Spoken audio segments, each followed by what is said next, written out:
गणपती बाप्पा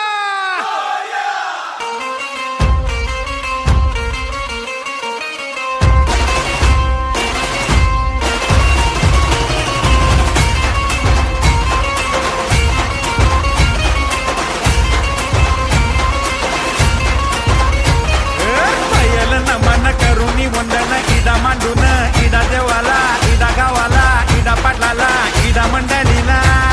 आम्ही सांगतो नमन तुम्ही ऐका हो गुणीजन